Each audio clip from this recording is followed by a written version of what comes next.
Yo, what's good, people? We back at it for another episode, another week of what's the word with LJ Mental Podcast. As always, I'm your host with the most, LJ.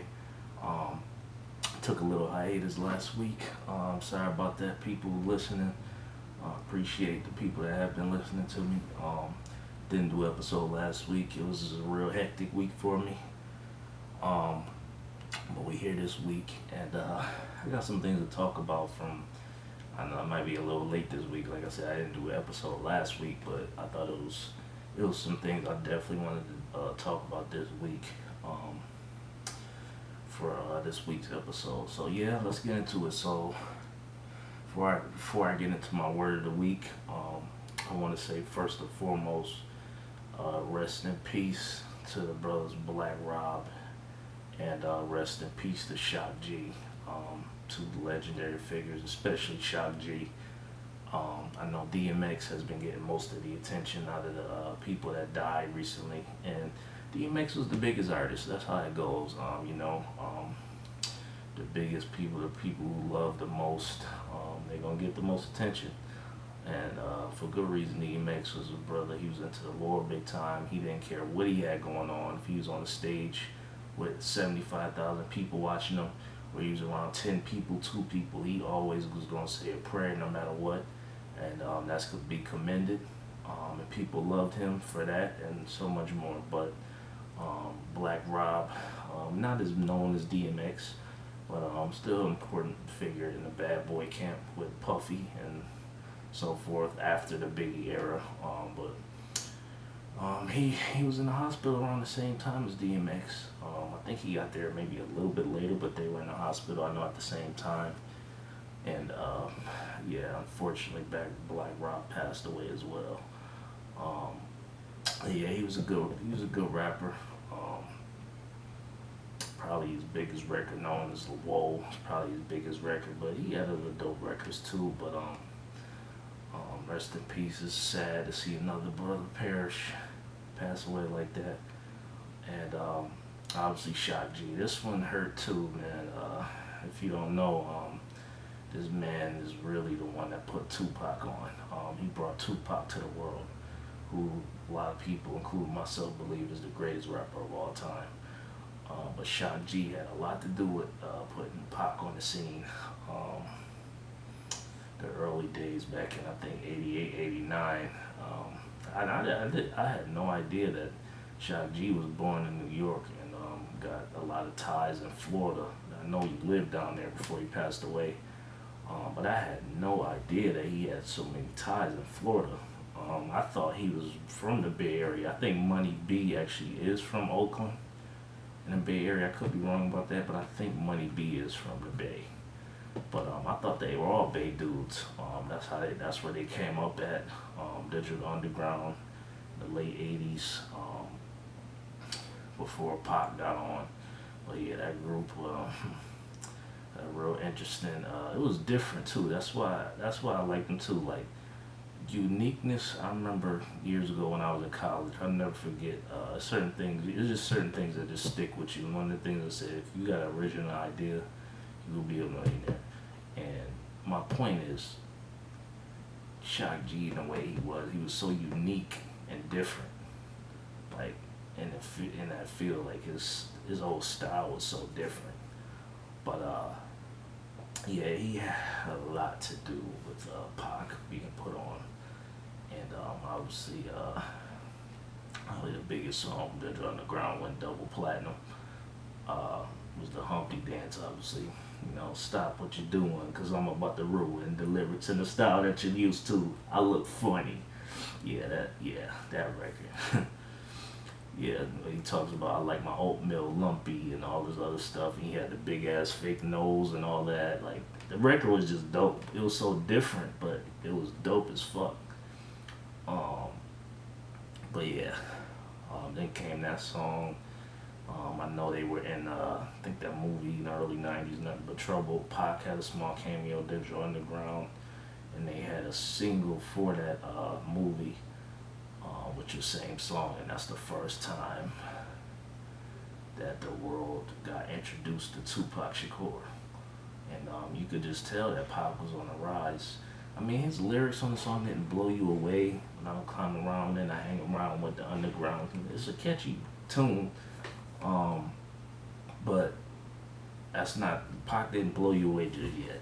But the way they had him sitting, like he was a king, an African king, like they had the guys carrying him and everything, and then put his throne down. He had the ruler staff. Like it was dope how they had it set up in the video. But yeah, that was the first time they had when Shock G and Money B tell the story that Pac was always in the studio like, listen man, it's time for me to be put on. He felt like he was the guy. And turned out he was right. He did become the guy. He's like, he believed in himself. And because before, when they first started out, Pac and other guy Ray Love in a group called Strictly Dope. Before that was in the early days, before Pac got the Digital Underground, and they brought Pac on as a backup dancer. Which I used to always think too, like, wow, how the hell did the greatest rapper, like this dude went from a backup dancer for the Digital Underground to become the greatest rapper of all time? That's crazy. But yeah, we all gotta start somewhere. A lot of us make it big time. We gotta start places we ideally don't want to do, but we gotta know what the greater purpose is, and that's a perfect example of that. And but yeah, Shock G and Money B, Digital Underground, they definitely helped Pac take him.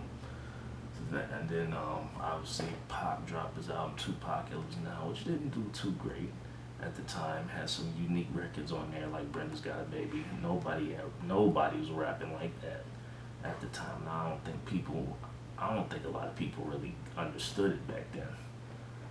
But that record was so unique and different at the time.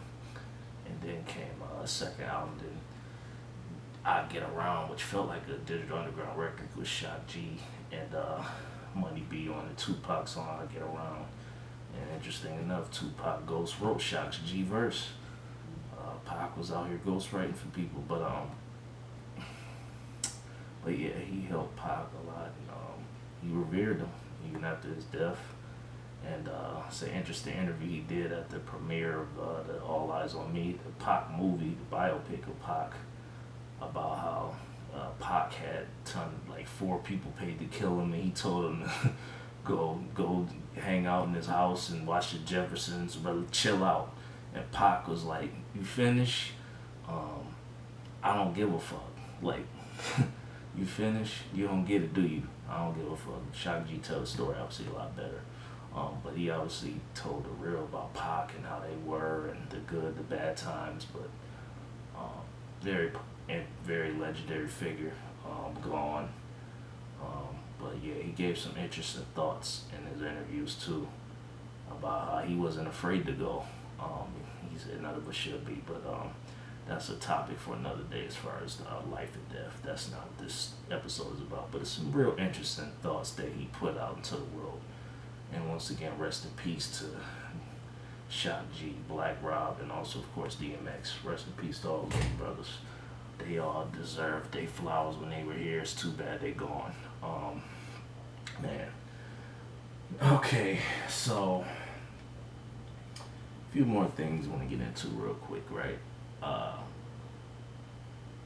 So, obviously last week, I didn't talk about this last week, Derek Chauvin, the guy that killed George Floyd, was convicted of three counts of second-degree murder, I believe. I forget the other charges,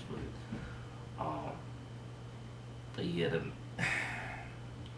a lot of people are celebrating, and I don't know, people on social media saying, oh, we can sign a relief, all this other stuff, and I'm like, I don't feel that way. Like, I don't know, a lot of people like to rush to social media when stuff happens. Me, I like to sit back and just process stuff first. Like, I don't need to be the first one to rush. So actually, yeah, I don't need to do that. I try and tend to stay away from social media. I don't know with certain things. If I didn't, honestly, if I didn't need it for business, I probably would even have social media. A lot of nonsense on there, um, but yeah, I mean, yes, it's good that he got convicted. He rightfully so, but I mean, this is what's supposed to happen. I mean, this is just one of many examples, obviously, of a racist white devil who happens to be a police officer who killed an unarmed black man for basically no damn reason. Um, and it's it's a shame that that it's like celebrated for something that's supposed to happen. I mean, is celebrating. People were worried. A lot of us were worried that he wasn't going to get convicted because we've seen that the justice system is not for black people. It's still some holes in it. No laws have been changed, which still needs to happen. I know there's a George Floyd Policing Act out there that has yet to been passed, but yet Joe Biden has passed the Anti-Asian Hate Act, which should happen. You can't be just out here killing Asians for no reason.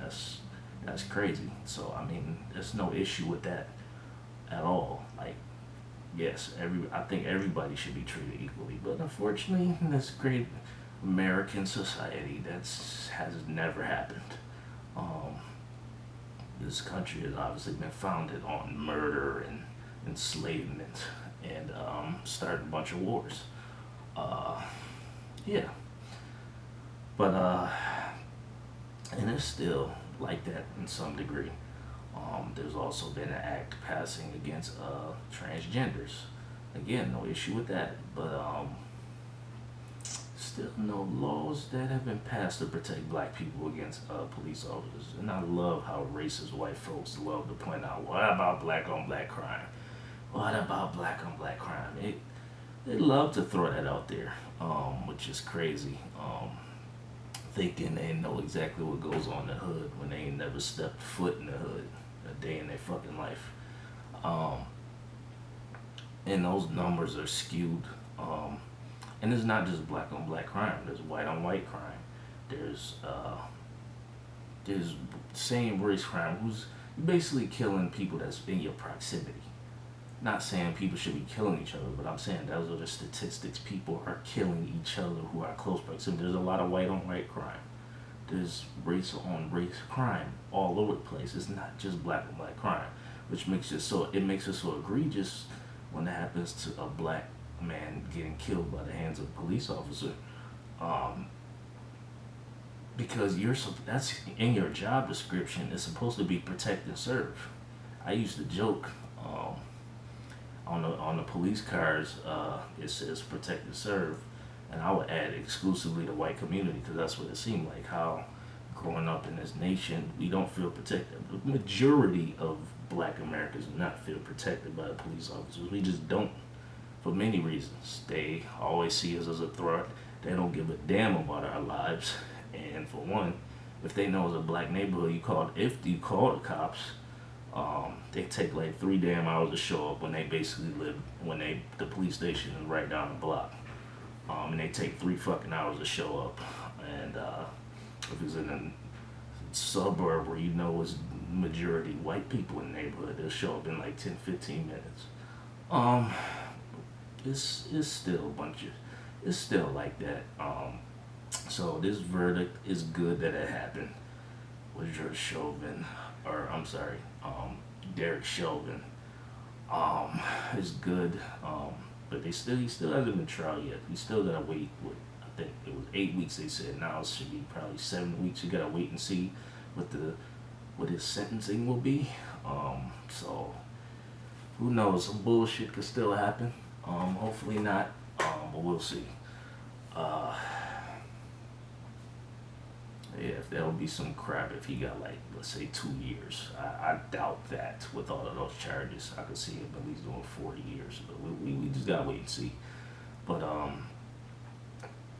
yeah, I didn't rush to social media. I just wanted to process it for a minute. And I don't feel like this is something to celebrate. I mean, this is something that's supposed to happen.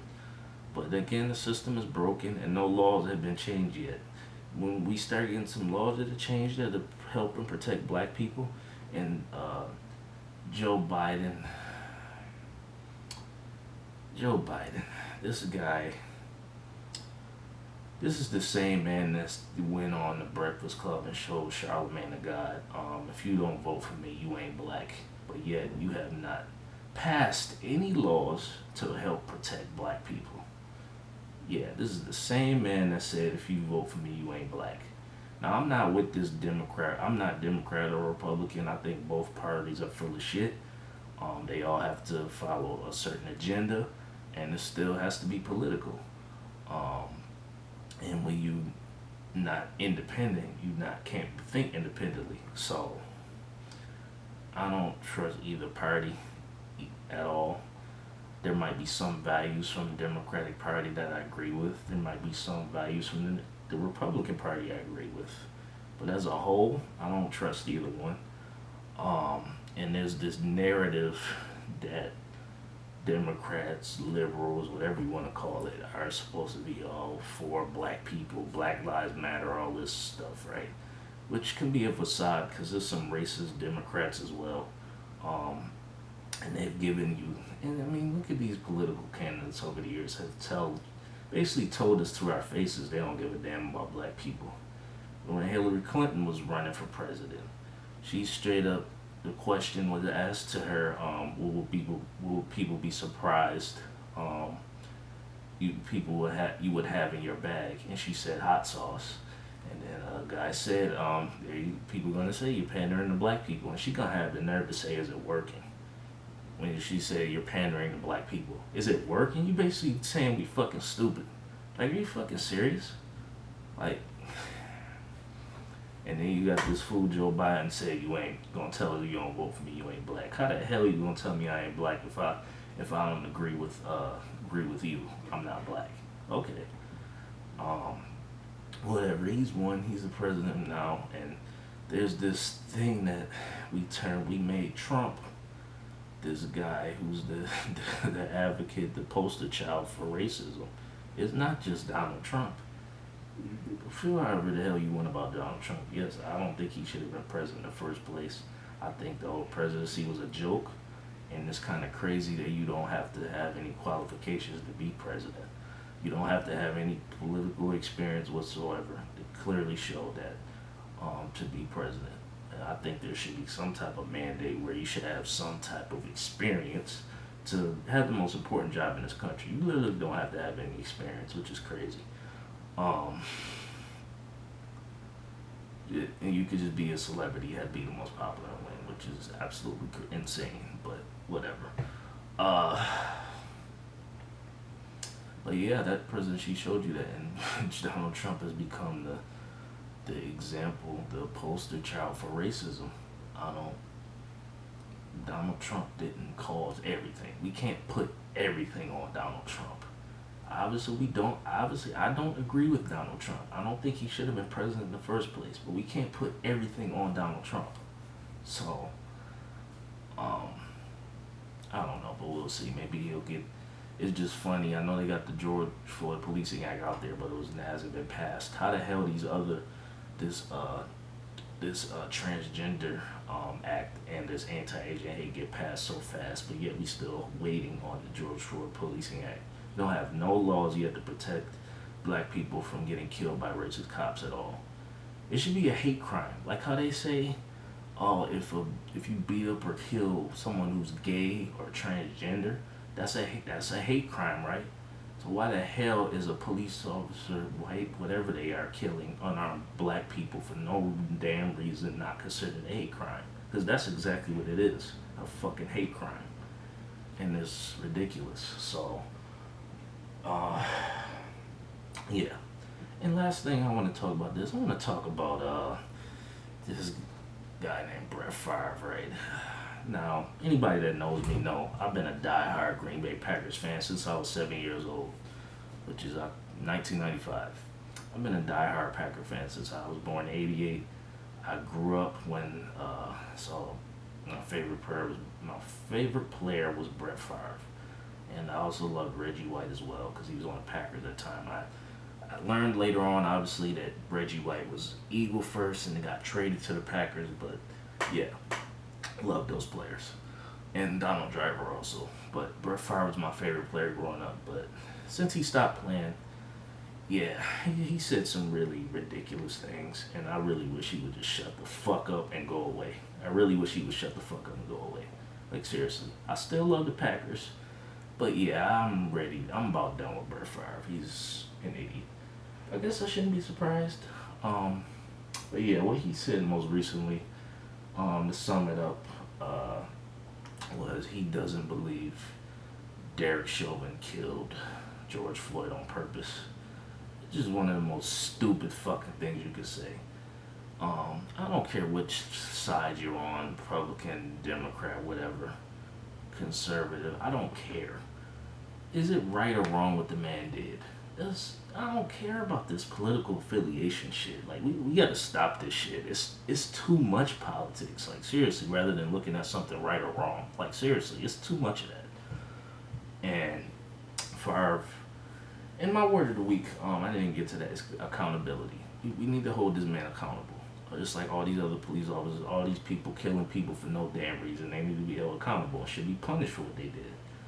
Um, Another thing too, George Floyd, you got this conviction. It's not gonna bring him back, but hopefully it creates some change that needs to happen.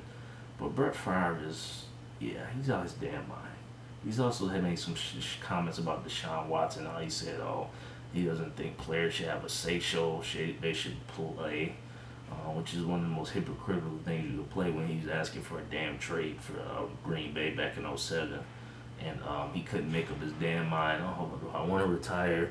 I'm not sure. He did retire and then come back, say he wanted to play, and then demanded his job back. He wasn't going to get it. Played for the Jets, wanted to retire again, and then finally retired for the third time. So, I mean, he couldn't make up his damn mind. So it's so hypocritical. Favre, I really wish he would just shut the fuck up and go away. You had a great career, you were a Hall of Fame quarterback, but certain issues, you don't know what the fuck you're talking about. I wish you had some black people in the room so they could school you on why you don't know what the hell you're talking about. And he said he doesn't want any politics in sports. It's real funny because you talking about politics quite a bit. He basically saying he don't give a damn about black people. He said a lot of the people he talked to saying, "Oh, I'm lost my love of the game. It's too much politics." I wonder how many black people he actually talked to about that. Probably not one. And it would have been interesting to see those black teammates he had when he played for the Packers felt about his sentiments. That would have been interesting to see. But Favre, shut the fuck up and go away. You're really annoying. You don't know what the hell you're talking about. Yeah, you were a great player, but yeah, certain issues, don't know what you're talking about.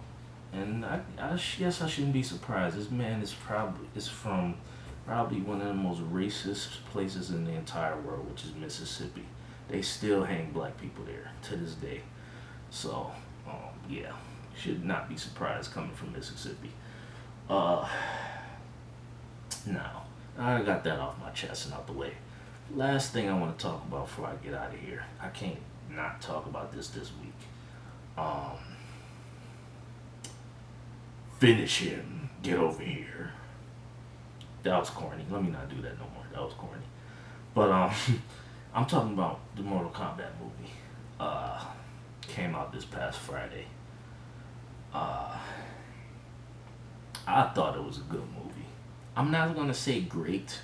I'd probably give it a 3.5 stars out of 5. I'd rate it. I don't consider it great. I was actually wowed by some of the fatalities, and I'm glad that it was actually violent. Mortal Kombat is supposed to be violent. Back in the day, and when they made the movies in the '90s, it should have been, I think, rated R instead of PG-13. There's only so much they could show with PG-13. But anybody that knows me knows I've been a Green Bay Packers fan since I was 7 years old, and also I love Mortal Kombat. It's been my favorite game. I've been a giant fan. Since I was a kid. I've been on it since the first game back in 1992. So yeah, I was a little nigga playing that shit. Probably shouldn't have been, but I was. I was a little nigga playing Mortal Kombat. And that was my shit. Like, I love Mortal Kombat. Still do. loved the first movie that came in the '90s. Hated the second movie. I thought it was absolutely terrible. I don't know why they changed the actors for Raiden. I thought the guy from the first movie was actually really solid. And with this new movie, I'm not a big fan of the Raiden they use either. I feel like the guy they used in the '90s in the first movie was the best Raiden. He was actually very, very good. I liked Kung Lao. I thought Kung Lao was one of my favorite characters in the movie, and I also like Kano. I feel like Kano was the standout with his jokes and his dismissive attitude, and they had his classic. Sorry, just letting you know. A few spoilers out here, so I'll give you a second to click away. You don't want to hear any spoilers, but yeah, I'm gonna get into a few spoilers. Sorry. Now, they had Kano's classic fatality from Mortal Kombat 1. They had his heart rip fatality on the movie. It was fucking great. I fucking loved it. It was great. Like I love that they had that in there. But they also, some of the fatalities on there, like the Liu Kang Dragon one, I was amazed. I'm like, wow, that shit was fucking dope. The Liu Kang, I wasn't a big fan of the Liu Kang actor. Like on this one, Sub-Zero was way too overpowered. Like, which is crazy. Sub-Zero has never been and Sub-Zero is a great character, one of the best characters in Mortal Kombat. Great martial artist, great moves. But the fact they made him overpowered, and they even had them saying at towards the end of the movie for the final fight, like when they were deciding who was gonna fight who, and they were saying who's gonna take on Sub-Zero. No one can beat him one-on-one. I was like, what? I thought that was absurd. I'm like, what? Like, really? Like, huh? Like, Sub-Zero has never been an overpowered character, like, ever. Like, he's been a great character, yes. He's fought people great. Like, he's beaten the hordes of people, but he's never been an OP character, and he was the OP character of the movie, which was really strange. Like, I don't know why they chose Sub-Zero to do that. Like, it was weird. And I know Jax, he's had 10 different ways he's lost his arms. And on the original timeline, he didn't actually lose his arms. He just added the metal arms onto his arms. And then they remade it where Ermac was the one that ripped off his arms. And this movie, Sub-Zero, was the one that froze his arms and broke them, and he lost his arms. But yeah, it was just weird having it, and Scorpion didn't have too much time in the movie, which is disappointing. And this Cole guy, I thought he was really pointless. I wasn't a fan of this Cole guy, who's supposed to be a descendant of Scorpion, and yeah, I just thought it, and I didn't like that Johnny Cage was in the movie. I thought he would have been able to one up Kano's jokes. Johnny Cage should have been in this movie. They showed the little cameo as poster at the end, but he wasn't actually in the movie, which is really disappointing. I thought it was, like I said, I thought it was good, not great. Like, some things I wish they would have did better. I didn't care for the Raiden actor, didn't care for Liu Kang either. I liked Kano, and I liked Kung Lao's fatality. It was fucking great in that movie. It was great. If you haven't seen the movie, I think you should check it out. That fatality was great. I fucking loved it. But yeah, Melina, it's interesting. It didn't have Katana in there either, but they had Melina. And Shang Tsung, he looked weird on there also.